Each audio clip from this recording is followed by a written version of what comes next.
Back to another Christmas season. We get all the Christmas songs and all Christmas decorations out, and you're going to hear a lot of people tell you Merry Christmas. And you're going to hear it from us, from this platform, Merry Christmas. And we want you truly to have, that we mean that, to have a very merry and joyful Christmas season. But sadly, there are many that have the merriment of their December impinged upon by guilt. A lot of guilt this time of year. There's guilt every December for some, simply for spending too much. Certainly some guilt for saying too much, and a lot of guilt for all of us for eating too much. There's a lot that we can feel guilty about, and unfortunately, in one sermon, I don't know that I can absolve you of all of that guilt. I can't do that. But there is a kind of guilt that I find increasing among serious Christians, a kind of guilt that is that people are seeking to impose upon you. A lot of armchair historians and a lot of self-appointed Bible teachers, they want you to feel guilty about the very fact that you are celebrating Christmas. They would like you to feel a kind of guilt about engaging in any of the trappings of a traditional Christmas.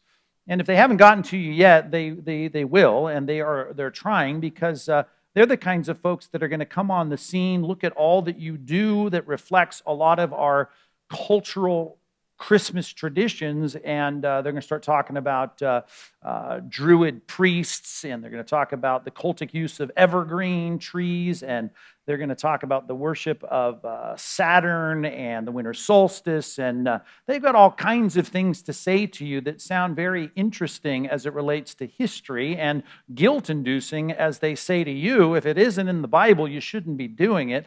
So all this stuff that you're doing that really is reflective of a lot of the commercialism of our culture, or maybe some of these ancient practices that we've just thoughtlessly engaged in to think that we're just garnishing our celebrations, really have a pagan root, and you should really be thinking twice about doing all that. They try to create in your heart a little apprehension about it. Now, some people I know, they're going to hear stuff like that or see it online, or going to read some article somewhere, and they're going to go, well, I'm not interested in listening to that, right? If I want my eggnog and my garland and my Christmas tree, I'm going to have it. And they just go about their merry way. Well, I don't think at least regulars here at Compass are going to respond that way, because just because you want to do something certainly isn't any kind of apologetic or defense for doing it. If it is wrong for us to be engaging in any of the cultural trappings of Christmas celebrations, I mean, if it really does not please the Lord, if there's some kind of pagan connection that God sees and says, oh, I disapprove of that, then I think most serious Christians here would say, well, then I need to stop it. I mean, I don't want to do anything that's displeasing to the Lord. We want to live lives, 1 Thessalonians 4 says, pleasing to the Lord. And if it's not pleasing to the Lord, I need to know. So I think it would be good for all of us at the outset of another December, with a lot of lit trees over my shoulder, with lights we put up in the parking lot, with a lot of things that are happening around this campus and in sub-congregations and Christmas parties that certainly look a lot like what you see as you walk through the malls of the modern era. I just want to make sure that if someone comes to you and says, hey, that's pagan and it's wrong and it's displeasing to God and it's not in the Bible, and if you guys are about the Bible, why in the world would you ever engage in any of that? You better have a response to it. And the a priori foundation, I mean, the starting place should not be, well, I like it, so let's try and defend it biblically. That's not the case at all.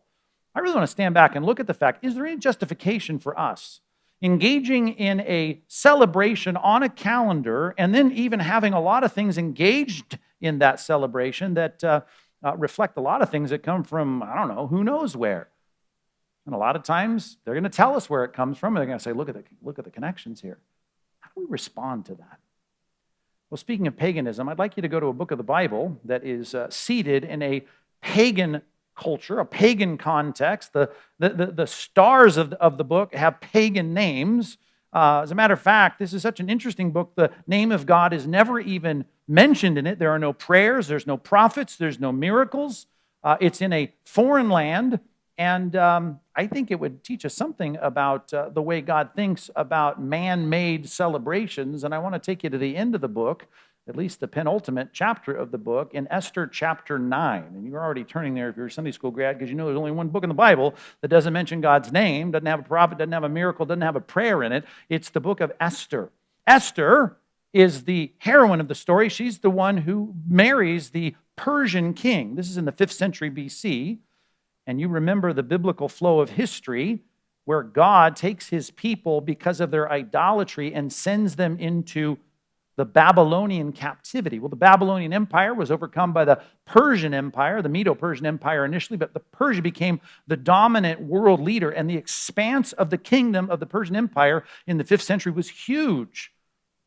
And here we had a lot of people. While there were resettlements in the land of Israel, you had a lot of people that were still scattered all over the Persian Empire, including people like Esther and her uncle named Mordecai, who become the heroes of this story because God providentially uses them to save the Israelite people.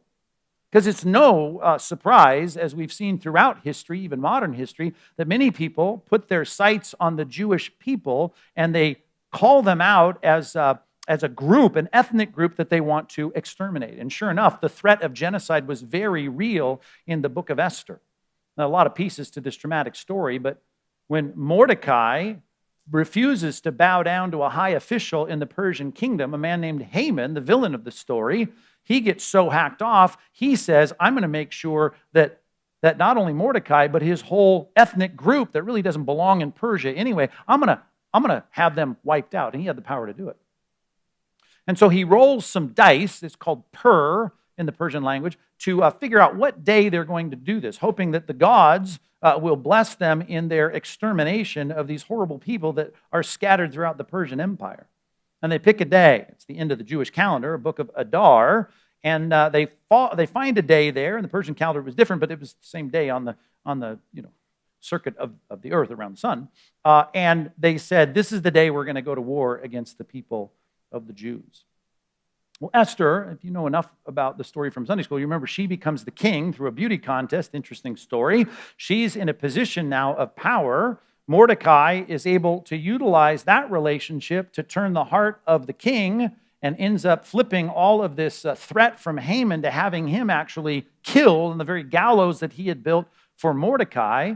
And the law of the Medes and the Persians, even if you read your daily Bible reading this morning, the book of Daniel, could not be reversed. So though the decree in the Persian Empire was already in place to exterminate the Jews, because the favorable disposition of the Persian king was that we not see them exterminated, he then puts another law in place to have them be able to be militarized and defend themselves. And while most people backed down because the king didn't want it to happen, there were sons of Haman and a bunch of people that hated the Jews that were ready to go to war against them in the middle of the month of Adar, which is the modern day springtime in March or the April time frame. So they're going to go to war.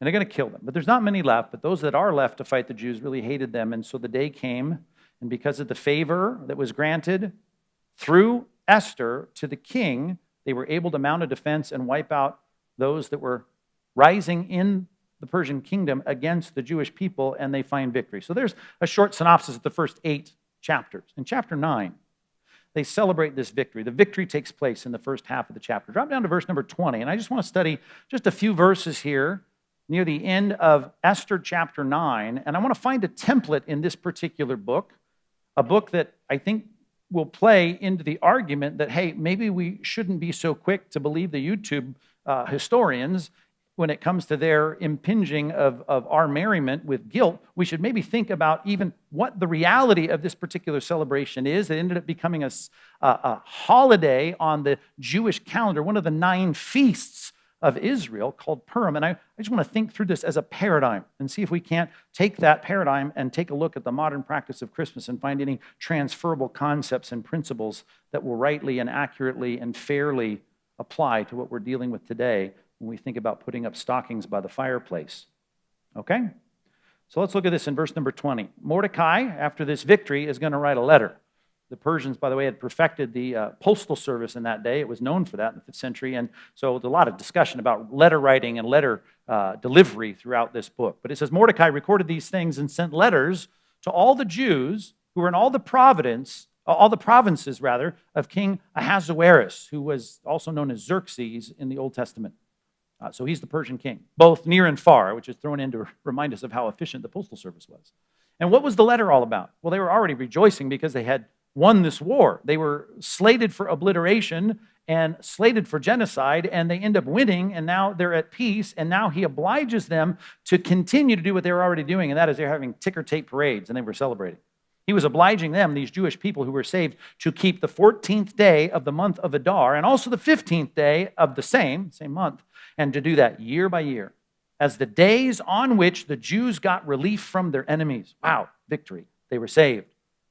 And as the month that had been turned from sorrow into gladness, naturally it was, right? And from mourning, they were afraid they were going to be killed, into a holiday, a special day, a holy day, a day of victory, that they should make them days of feasting and gladness instead of burying their dead and saying we're all dead. No, it should be days for sending gifts of food to one another and gifts to the poor. And how did they respond to that? The Jews accepted what they had started to do. They were already celebrating, right? And now it was codified as a holiday, right? What Mordecai had written to them.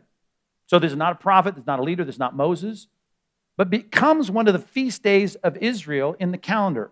I talked about 9 feast days. There are 9 feast days on the Jewish calendar throughout the 12 months of the year. 2 of them were man-made, right? 7 of them were commenced and sanctioned by God, and all were obligated to do it because God said. But then there were 2 that were not, and this is one of them. Matter of fact, he goes on to explain a little bit more about that if you drop down to verse 26. It says, therefore, they called these days Purim, right? After the term pur, which means lot. At least that's the Persian name for it. Different word in Hebrew, and it's in plural. Anytime you see a word transliterated from the ancient Near Eastern languages and it has an I-M at the end of it, that's like putting an S. We would say purs, but they would say Purim. So these days were Purim.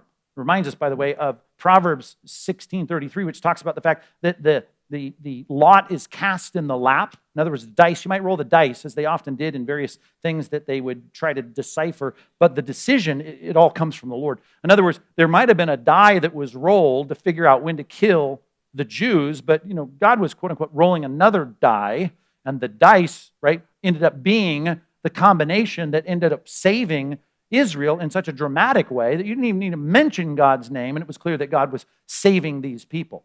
Not Purim. So the dice, if you will. And some people say, well, it's probably some weird thing. You can go back into archaeological finds. Dice, even back then, looked like dice. And it may be that the Purim of the ancient Near East here in Susa of Persia may look just like something you can buy at Target, for your board game. A dice. Anyway, that doesn't really matter, but it's interesting to me. They call it Purim. Therefore, because, middle of verse 26, because of all that was written in this letter, right, that Mordecai had written, and of what they had faced in this matter, and of what had happened to them, the Jews firmly obligated themselves and their offspring, and all who joined them, that without fail, every single year, they would keep these 2 days according to what was written at the time appointed every year, that these days should be remembered and kept throughout every generation, in every clan and province and city, and that these days of Purim, but should never fall into disuse among the Jews, nor should the commemoration of these days cease among their descendants. And I would say, on what authority? And I'm going to say, it isn't Moses, and it's not the law of God. They're not even a mention of God in the book by name. This is a human decision by a human leader among a human celebration, for a human celebration of a victory that, of course, was crediting God, but this was something that was so incorporated into the calendar of Israel, in part because God chose this book, didn't even mention God's name, as a reminder of how the sanctioning, the human sanctioning of a celebration was something appropriate for them to practice. And so they did. So much so that you can go down to Temple Bethel in March, near the end of March, and you can see them celebrating with costumes for their kids and candies and the reading of the book of Esther. They still celebrate Purim, as they do throughout the world in the Jewish communities. And all of that, not instituted by the Torah, right? This wasn't Yom Kippur. This was not the Passover. This was not the Feast of Booths. This was something that they decided to do because God had given them victory. I say there were 7 feasts that were established by God in the Old Testament. One that was established by human beings here, Mordecai, in a book that didn't even mention God's name, that became an established, recognized holiday that they bound themselves to keep with God's favor, I would argue, because the book itself is in God's divine library. The other, which I haven't mentioned yet, was the one that we see created by people to remember the retaking of the temple in 164 BC in the intertestamental period when Judas Maccabeus is able to fight off the armies of Antiochus Epiphanes and to win back the temple during a great war. And they said, we're going to always celebrate this victory from our enemies. And they celebrated it. It was called the Feast of Dedication. You know of it as the Hanukkah celebration that happens in Kislev, which is our equivalent of roughly December. And of course, they still celebrate that now today. Israel does. And the Israeli calendar, the Jewish calendar, they're celebrating Hanukkah and they're celebrating Purim, along with the other 7 biblically and divinely sanctioned holidays. They also recognize these 2 man-made holidays. Well, Jesus would never do that. Well, he did, and that's my point. We see the Feast of Dedication, Jesus celebrating it with the masses on the Temple Mount. He was so much in the center of it, it says in the book of John, that at the Feast of Dedication, he was walking around in Solomon's colonnade, right in the middle of all the festivities. And he starts talking about himself, because he was the fulfillment, not only of the 7 mandated, divinely sanctioned festivals, but also these 2 humanly sanctioned festivals. And God gives it honor and sanction, saying, hey, when they decided in the Maccabean revolt to say, we're going to celebrate this, Jesus is all about it. He's all in favor of it. Well, it wasn't a God-made thing. I understand that. Just like I'm going to say a man-made celebration of Purim for God giving victory to the Jews is also sanctioned by God just by the very fact that the book is in the Bible. And it become among God's godly people, devout people, a celebration. Now you can read for me Hebrews chapter 10 or Colossians chapter 2, or several passages that remind us, hey, all of that is all fulfilled in Christ. And I get that. And Jesus was making that point in the Gospel of John. He's the fulfillment of all of that. And you say, well, we have no Jewish holidays that we are obliged to follow. I get that. We don't. We don't have to. But because we see that humanly sanctioned celebrations of God's intervention and victory in the historical work of God throughout history, because God shows us that not only divinely sanctioned ones are the ones that you must, but humanly sanctioned celebrations are ones that you can, and I even think should, right? Then I know this, the church isn't devoid of the opportunity to do the same thing they were doing then. I should be able to, with the paradigm of Scripture, the pattern of Scripture of establishing a human celebration of God's intervention, I should be able to say, hey, we can sanction humanly celebrations to remember God's work. And guess what? The church has been doing that from the beginning. I think the church is doing a good thing, the right thing. Now you got so much to celebrate in terms of New Testament truths. We can make every day a holiday, but by so doing, it ceases to be by definition a holiday, right? A holiday is a holy day, a special day, a set-apart day. So we can only have so many, and we do have some. In the church, we have them, and we can't open the Bible and say, here's Easter, and here's Christmas. We can say, oh, here's the resurrection, here's the birth of Christ. But for us to say, we're going to celebrate those with festivities, humanly devised festivities. We are going to take those examples of Old Testament humanly devised activities in celebration of God's work and say, hey, nothing wrong with that. Jesus did it. He celebrated humanly sanctioned celebrations of thanksgiving to God, and we see it in the Old Testament as well. Both Old and New Testament, all I'm telling you, are giving us a pattern, a sanctioned paradigm for us to sanction celebrations. And if you want to talk about a celebration that makes Mordecai and Esther's victory over Haman look like a small, small thing, let's talk a little bit about the coming of Christ to gain victory over your sin and death. I think that's a lot bigger thing, and I think it warrants a humanly sanctioned celebration. So number one, if you're taking notes, just on the concept here in Esther chapter 9, the whole passage that I'm looking at today, verses 20 through 23, let us, number one, sanction incarnation celebrations. I'm fine with that. I'm good with that. And I don't think there's any way to argue that just because it's not in the Bible, we shouldn't do it. We should be able to celebrate God's victories, and we have been doing it in the Christian church for centuries, from the beginning. Have those celebrations changed? Sure they have. The cultural expression, yes, of course. Turn with me real quick, just a couple of passages throughout this morning's study of Esther 9. Can you turn with me to Hebrews chapter 2?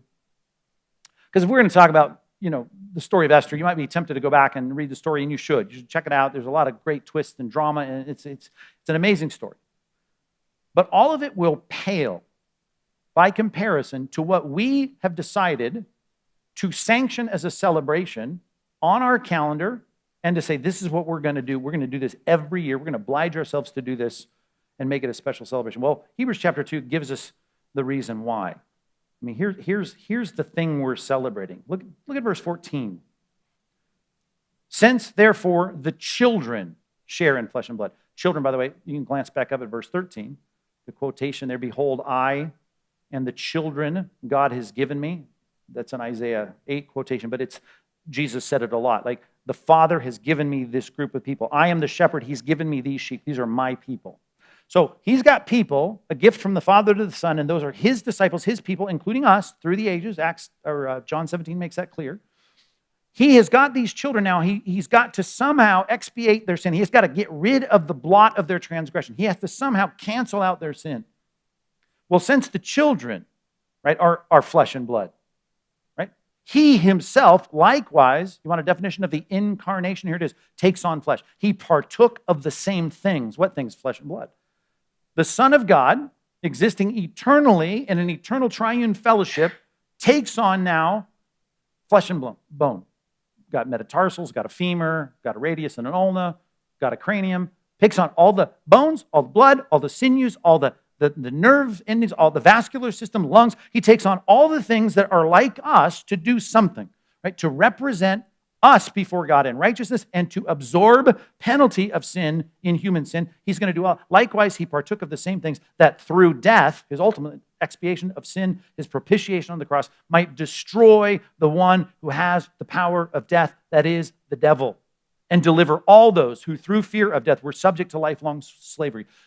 Listen, here's the thing. When you die, your heart, because you reflect the eternity of God in your heart, you're going to stand here at the threshold of death and you're going to go gulp and you're going to start quoting one way or another Hamlet, if you don't know God, and say to be or to not be, I don't know, right? Whether I'm going to suffer the arrows of the slings and arrows of this mortal life or cast off the, I'm quoting it poorly here, sorry, lit majors. But as Shakespeare writes of that fear of what lies beyond, I don't know, right? To sleep, perchance, to dream. I mean, what's going to happen? I don't know. I'm afraid.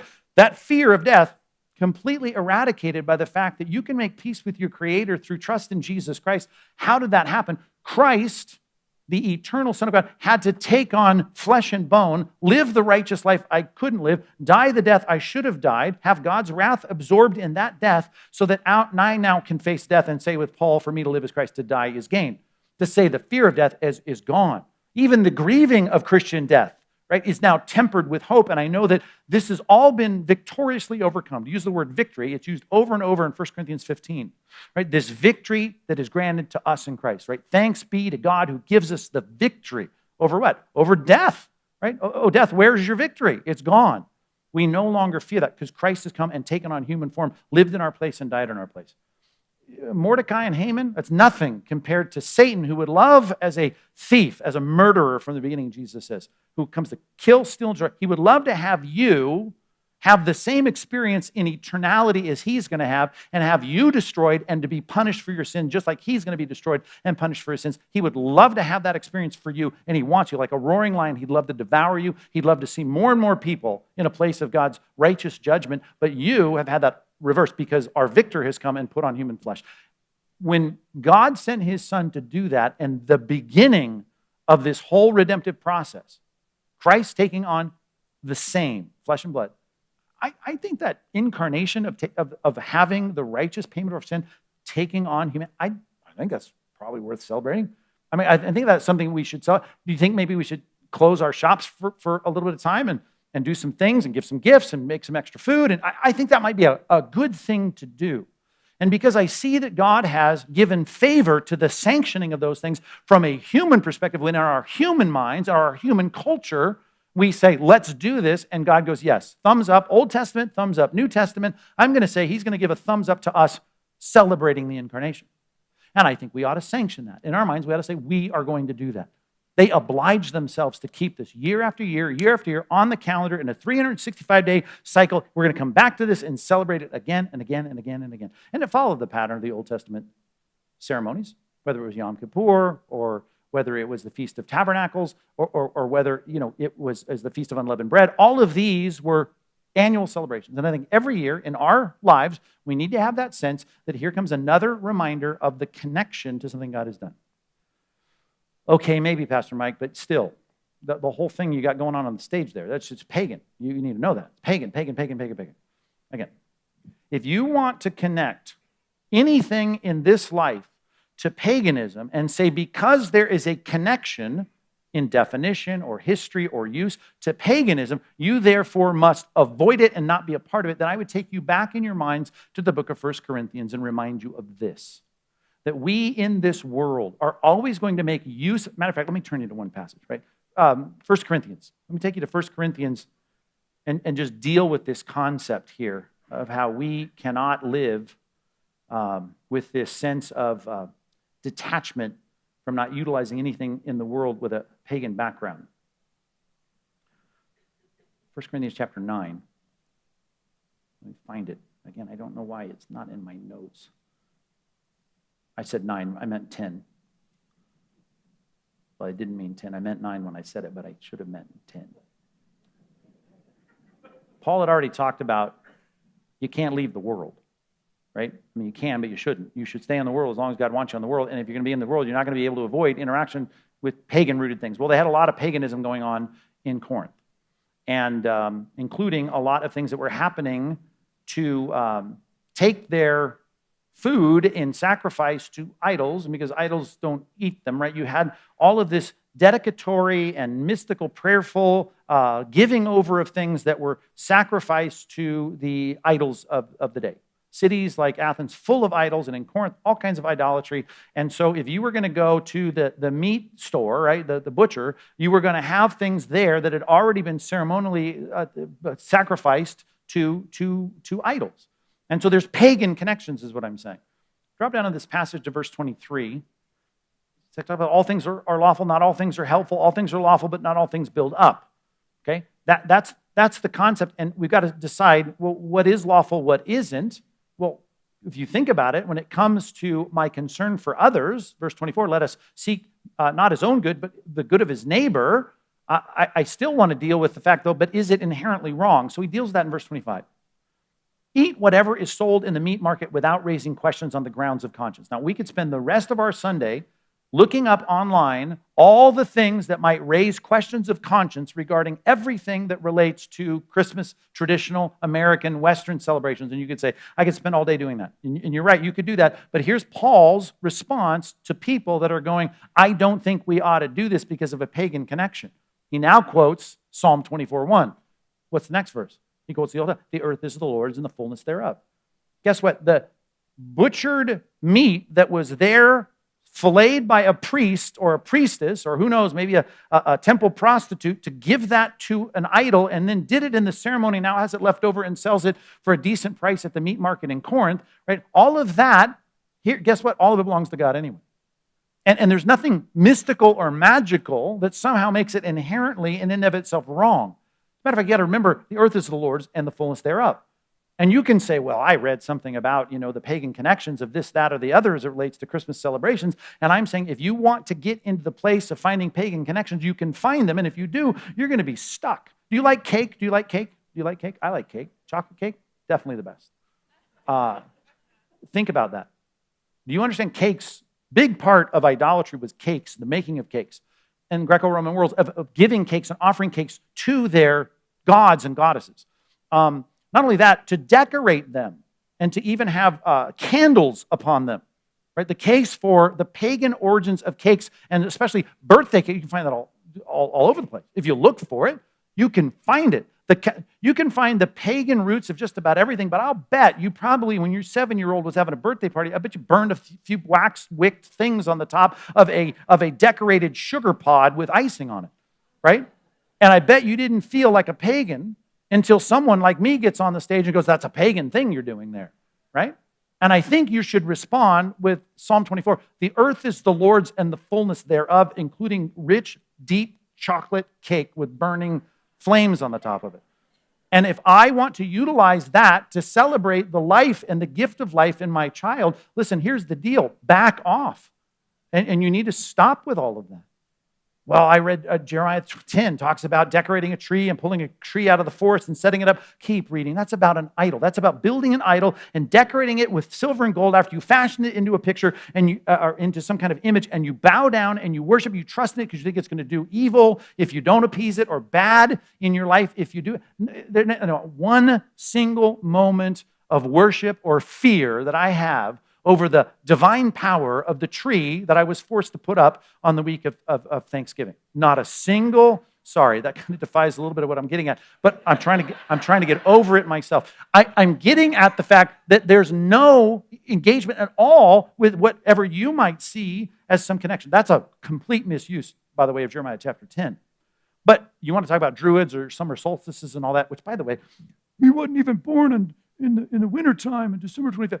Do you know the first reference to the date of Christ's birth by Hippolytus, right, in the 2nd century? Born in the 2nd century, 165, died 235. Hippolytus said when they were, and it's the earliest extant copy of anything we have dating the birth of Christ, December 25th. By the time Chrysostom came around in the East, he, doing research and obviously a masterful leader of the church in terms of his resources to study, all that, date, December 25th. I'm just saying, have there been disputes about the time of the birth? Yeah, there have been. But it would be really funny for all the armchair historians and self-appointed Bible teachers to find out when it's all said and done and the dust settles, right, that he actually was born on December 25th. But even if we're wrong, for me to set aside a day, and I even like the fact that Adar, the day in the celebration of Purim, it was shifted a little bit, and it's an interesting discussion to find out why it went from one day to two, and there are answers to that. But this 2-day celebration, I'm just saying, I can find pagan connections. It might be on the day of the solstice. It might be on the day of the worship of Saturn. It might be on the day of who knows what, right? Of Ted's drunken stupor. But it doesn't matter to me. What matters to me is setting aside the victory celebration in my calendar to do what God asks us to do in celebrating the good that God has done. And I'm going to utilize human means, like when I need to eat a good steak, I'm going to get it wherever I get it. The earth is the Lord's and the fullness thereof, verse 27. If one of the unbelievers invites you to dinner and you're disposed to go, well, then eat whatever is set before you without raising any question on the grounds of conscience. What are you talking about? If someone says to you, oh, it's been offered in sacrifice, then don't eat it if he's freaking out for the sake of the one who's informed you and for the sake of conscience. Well, not your conscience, verse 29, but for his. Why should my liberty be determined by someone else's conscience? Well, that is the job of a lot of people today when it comes to Christmas celebration. Verse 30. If I partake with thankfulness, why am I denounced because of that for which I give thanks? Now, this verse you know, verse 31. So whatever you eat or drink, whatever you do, do it all for the glory of God. Do you understand that passage that you often quote about doing things for the glory of God is in the context of someone getting meat that might have been sacrificed by a temple prostitute at a shrine in Corinth and bringing it home and having a barbecue? And it says, eat it to the glory of God. And stop asking questions. And stop your YouTube searches on this. Just stop it, right? Eat the stupid meat and enjoy it and do it to the glory of God. And so if I'm going to hang a tree because that's the cultural expression of me celebrating the goodness of God, or hanging stockings and putting Snicker bars in it for my kids, then I'm going to do that for the glory of God. And you're not going to say pagan connection. You want to start talking about pagan connection. Let's talk about the pagan connections of your laptop or your smartphone, or the pagan connections of your shoes or your socks, or the Kleenex you use. We could go on and on. The pagan origins of coffee tables, right? We could ruin everything for you if all we want to do is bring up matters of conscience. You understand how that game is played? And of course, they only want to play it so far as they can sit back and go, see how smart we are, and we know more than you about it. Stop. People, I'm teaching to you, not them. Stop listening to them, please, right? Recognize this. The earth is the Lord's, the fullness thereof. We are celebrating in a humanly mandated celebration. I get it. It's not in the Bible in terms of when we should, but the victory that was accomplished when he took on flesh and blood, that's in the Bible. And guess what we're going to do? We're going to celebrate that. We're going to humanly sanction that celebration. Now, 2 ways to do it. That's good. Someone's glad that there's Christmas. And for those of you that didn't clap, I got 2 more things to say. Back to Esther chapter 9. Because they've already revealed what a hassle Christmas can be, right? There's a lot to it. It's a lot of work. Go back to Esther chapter 9. Look at verse 22 again. Here's how this description, again, this is just description, not prescription, but when I'm thinking about sanctioning some celebrations, I think I ought to do it kind of like they did there in the Bible. And whenever they're celebrating the victory that God has accomplished on a holy day, a special day, an exceptional day, well, then I'd like to do some exceptional things. And here's what the Bible says we ought to be engaged in, at least if we're going to celebrate the good that God has done. We should realize that those days are days for celebration, not sorrow. Look at it. On the days in which the Jews got relief from their enemies, as the month that had been turned from them from sorrow into gladness, from mourning into a holiday, literally in Hebrew, a meal day, a feast day. And then he goes on to unpack that. They should then feast. They should be days of feasting and gladness. Okay, let's just start with that. If I said to you, be happy, right? Which is what I'm saying when I say, Merry Christmas. Have a great Christmas. Be happy, be joyful, be glad. You're going to go, well, okay, easy for you to say, hard for me to do. I understand that. Maybe hard for you, but what I'm hoping that you do that helps accomplish the goal and the greeting, the salutation of saying Merry Christmas, is setting everything up in your life in a way, if we're going to celebrate the victory that God has performed and accomplished in the incarnation of Christ, I want to position everything so that I'm more likely to experience gladness and joy, right, than if I wouldn't. Now, here's two things. Just for the sake of showing the pattern, go to Leviticus chapter 23 with me real quick. When God expands upon his sanctioned feasts in the Old Testament for Israel, he says one thing over and over again, and you'll see this in all the celebrations. If they're given any explanation in Scripture, there's always this added element to it. If it's a holy day, a holiday, matter of fact, by definition, even in our calendar, when you see holiday on the calendar, you're hoping, that you're a banker, because you get all the holidays off. Sorry. And if you're a banker and you don't, or you're an investor or whatever, I'm sorry, but or federal worker, how about that? You get holidays plus. I don't want to get into that. So what's the idea? The idea is holiday means I'm not going to do my normal work. That's always a part of this, by the way. Look at verse 39, Exodus 23. This is about the Feast of Booths. The booths are these little tents. Exodus 23, Leviticus. Thank you. It's been a long weekend. Leviticus. Is that what I said? 23, verse 39. The Feast of Booths. It's a camping celebration, right? A camping celebration, a lavish camp. I mean, this is a glamping celebration, trust me.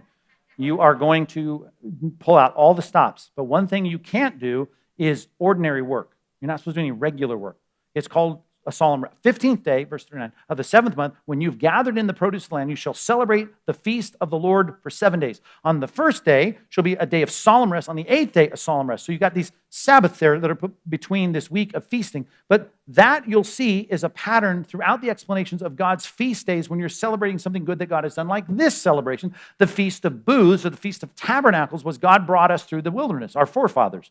And we're never going to forget that, but we're going to keep celebrating this as the Feast of Booths. And one thing we're going to do is we're not going to do any ordinary work.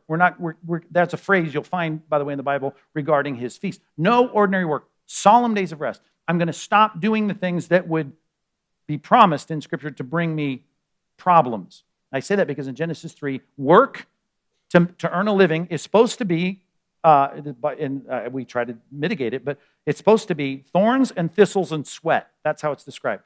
Right? Your work, as you work it, like the field, you're going to have thorns and so nothing's going to go well in your job the way you'd like it to go. You're going to have barriers and problems. And it's going to be by the sweat of your brow. You're going to earn your food.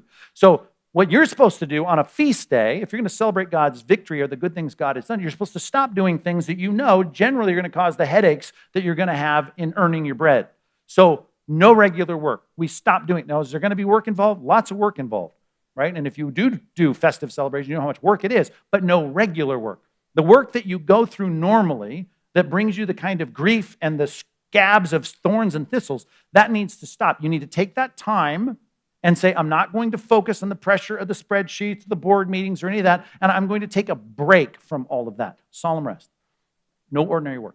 And then I'm going to do things that position my heart that I think are going to be helpful, right? Stopping short of anything sinful. I'm going to do whatever I can to make that a joyful celebration. Like what? This helps. Decorations, verse 40. You shall take on the first day fruit of splendid trees, branches of the palm trees, boughs of leafy trees, willows of the brook, and you shall rejoice before your God for 7 days. You shall celebrate it as a feast to the Lord for 7 days. It's going to be a statute throughout your generations. You shall celebrate it in the 7th month, and you're going to dwell in these tents, right? Dwell in booths for 7 days. All the native Israelites shall dwell in booths. Your generations may know that I made the people of Israel dwell in booths, and I brought them out of the land of Egypt. I am Lord your God. And so Moses said, that's what we're going to do. And they celebrate with feasting, just like they did in Purim. Everyone knew, you want to make me happy, let's have a big meal and sit on the couch stuffed when we're done. That is a good feeling. It's a good thing. And you need to get off your diet. You need to stop with all your lame excuses about not engaging in things that God says, this is part of what makes life good, right? Being a a person that receives the good that God provides in food and receiving it with thanksgiving and doing that thing that makes the heart glad and doing that in a way that is all in memory of and in honor of what Christ has done for us. In this case, that he put on flesh and blood, the Son of God, to be our Savior. And we do things like we feast and we stop working. Number two, I'm saying this, we got to aim at uncommon joy. I hope you're joyful and work to be joyful all the time. I hope you come home after work, put your feet up, and you get a little rest, and that's great. Okay, but you ought to have a special time to celebrate. And when you celebrate some victory that God has accomplished, you ought to aim for some uncommon joy, which means you're going to do things in the surrounding environment of your life, whatever it might be, that's going to help you, short of sinning, short of crossing lines of transgression, into festivity, into food, into decorations, into things that make things more joyful than they normally would be. And you should have that as a seasonal thing. It should come and go on your calendar as a part of a dedication and an obligation in your mind to say, we're going to work to celebrate with gladness. That's the goal. That's the point. When people were sad, for many reasons, they had to be sad in Nehemiah chapter 8, Nehemiah kept getting up there and saying, we're going to celebrate. Don't mourn, don't weep. Eat the fat, drink the sweet wine, send portions to everyone who has nothing. Do not be grieved. Go and eat and drink and send portions to each other and rejoice. When Hezekiah was watching the northern tribes be taken by the Assyrians in 2 Chronicles, and they had not been practicing the celebration of the Passover. It had fallen into disuse, like they said Purim was never supposed to. And of course, Passover was never supposed to. Celebrating God's redemption of children of Israel out of Egypt. 12 generations from Solomon. Here is Hezekiah going, we need to reinstitute the celebration of God's Passover. And so he does. And he calls everyone together, including, the remnant from the northern tribes, and he says, it's time for us to celebrate. I just got to read just a tiny bit of that, the punchline there in 2 Chronicles 30. It says, there was so much great joy in Jerusalem, such great joy in Jerusalem. For since the time of Solomon, son of David, king of Israel, there had been nothing like it in Jerusalem. And the priests and the Levites, here's the picture of great joy and feasting, right? They blessed the people, right? Saying the good things. They had a lot to complain about, right? The Assyrians were on the throne. They were threatening the southern tribes as well as the northern tribes. But they blessed the people, and their voice was heard, and their prayer, the rejoicing, right, all that they were saying, came to his holy habitation in heaven. I just had an interesting way to put it. The rejoicing in Jerusalem was so great. Of course, God can hear every whisper, every thought of your mind, but it's like heaven was paying attention to your joy over what you should have been rejoicing in every single year, which does a lot to calibrate our thinking, to safeguard our minds, but you should be doing it to remember what God has done. Hezekiah does it, and he pulls out all the stops, and I would recommend the same, to set yourself up for whatever it takes, to extract the thorns and thistles, but just for a few days, to feast and to celebrate, to do all that you can to engage in uncommon joy. I hope you're a joyful person all the time, but you had better do all you can to be extra joyful in a time that we're celebrating the victory, in this case, of the incarnation of the victor over death. Secondly, one last phrase there in the bottom of verse 22. Comes in two categories, but one verb governs it there in Esther chapter 9, verse 22. They should be days for sending gifts of food to one another and, right, for sending gifts to the poor. Right? I'm supposed to be someone who is engaged, let's put it this way, number 3, in exceptional generosity. God has always told the people of God to be generous. You see a person in need, you ought to meet the need, right? The thief, the Jew that fell to the robbers on the road to Jericho, right? You should always learn from that. Do to your neighbor, do good to your neighbor, be generous. All that's good, all year round. But there ought to be times when we set apart special days, special times to celebrate the greatness of God. And one of the things that we do is we make sure everyone feels a sense of that by you engaging in this great generosity of giving gifts. Okay? 2 categories here. Let's start with the obvious one, the last one, giving to the poor. When in Israeli villages in Persia, they were thinking, yes, we weren't exterminated, but I don't have a lot of money to celebrate, and here comes the letter from Mordecai, you're supposed to go out there and celebrate that we didn't get killed.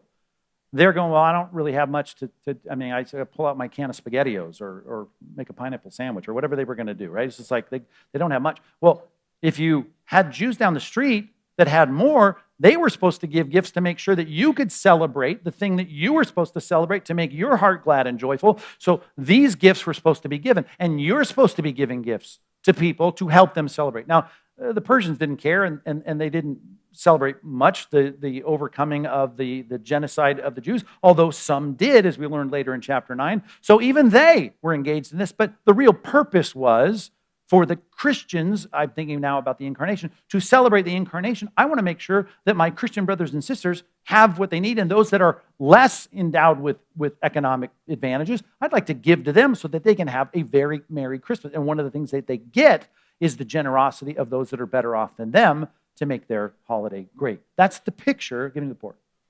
Then preceding that is sending gifts of food to one another, and that's an indiscriminate thing.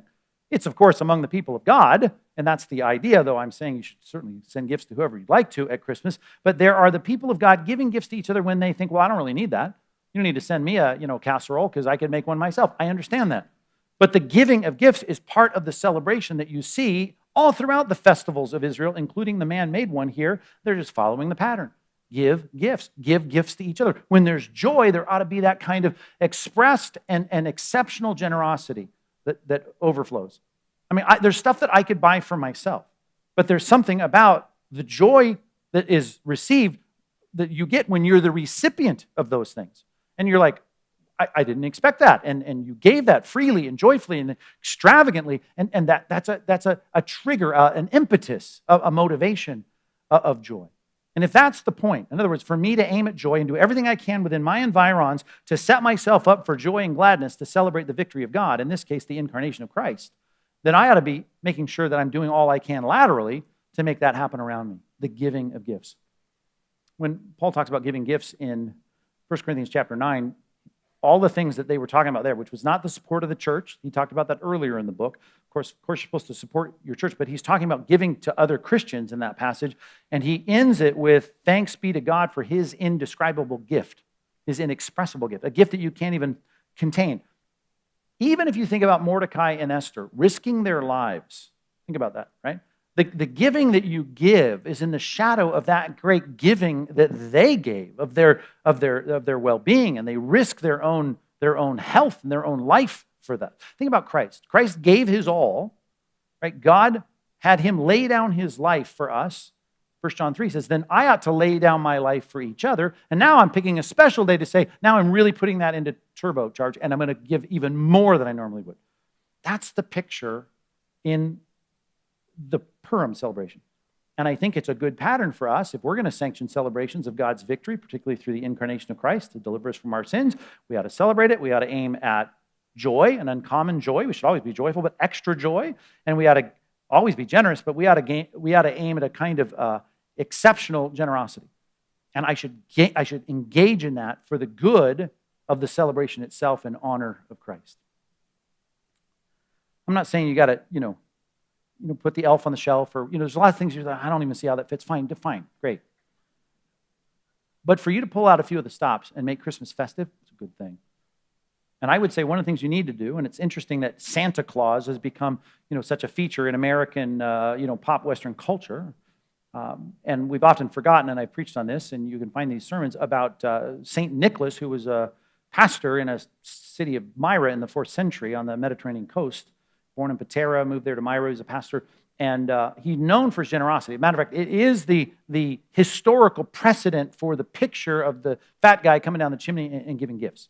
Now, I'm not into lying to my kids about a fat kid in the chimney, but I am certainly about saying one of the things we need to be doing at a festive time of commemorating God's victory is giving gifts, and he's not a bad example. Matter of fact, when I have preached on this, I've truncated his life into 3 phrases, right? 6 words, actually. And the first one is just to remember, this is not about license to do whatever you want. Pastor Nick in Myra in the 4th century, I put it this way, he was hard-nosed, and he was theologically hard-nosed. He was unyielding in his theology. So I'm not asking you I'm not asking you to get drunk. I'm not asking you to steal, to go in debt or anything. I'm just asking you to know the biblical parameters that you don't lose sight of. He goes to the Council of Nicaea. He stands up for what's true. Methodius, a couple centuries later, writes of Pastor Nick and says the whole area was poisoned by the Arian heresy, but except for in Myra, and thanks be to God for Pastor Nick, St. Nicholas, as we know, for keeping that church from veering off into that heretical nonsense, right? He calls it poison as it's translated. Methodius knew that Pastor Nick was a hardcore Christian, right? He was not going to compromise on doctrine.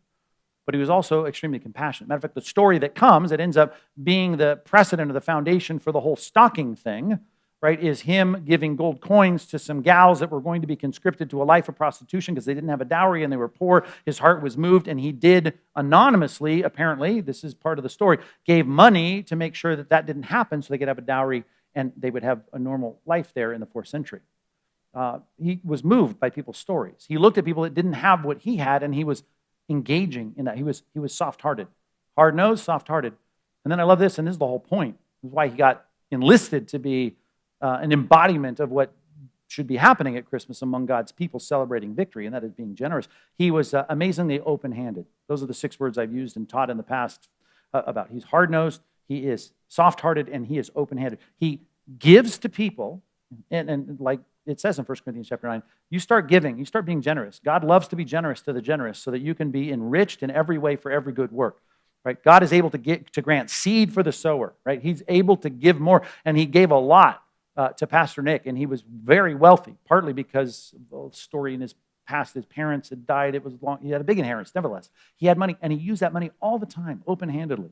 Not only anonymously in compassion for people that needed his help, but just he was giving gifts. He was just a generous man. And even in that, you think, okay, I'm not into all these weird things they do at Christmas. Well, there are some of them that at least should get our minds thinking about why they're even in a tradition in Christmas. Now, some, don't have any connection. And some are just for you to bring the leafy boughs and decorate your house, and you may not even understand why there's a connection. I've tried to draw connections historically in things like the lights on your house and things clearly, but what doesn't even matter. What matters is that you aim at real joy and real gladness, that you are one who is expressing generosity, which is always comports with the idea of celebrating God's good, and that you keep God in view, and you do it all to the glory of God. That's what Christmas time should be about.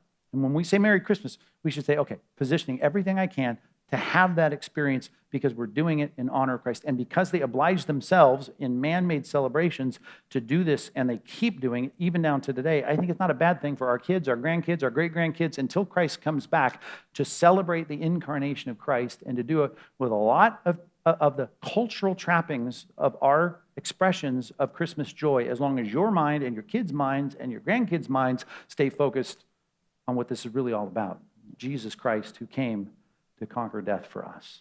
So in that regard, I do wish you a Merry Christmas. I want you to have one, a celebratory Christmas this year. Let me pray for you. God, I do ask that you allow our minds to be anchored in what matters the most. When we're decorating our houses or wrapping presents or even going shopping, thinking about just the right gift for the right person, we're hanging stockings, we're drinking, eggnog, whatever it is, God, just help us to keep our minds focused on the fact that these festivities are all because we're remembering something so significant that it makes Mordecai and Esther's victory over Haman seem like nothing, so small. Because it's one thing to be exterminated physically. It's another thing to hear, "Depart from me, I never knew you," and thankfully we'll never have to hear that from you because of our trust in your Son, our victor. This is the victory, our faith. It's overcome the world. It's overcome our sin, putting our trust in Christ, the one who is worthy of our trust. And because of his great love, was willing to take on flesh and blood and live among us so that he could live and die in our place. Let us celebrate that incarnation this December in a profound and sincere and even extravagant way in Jesus' name.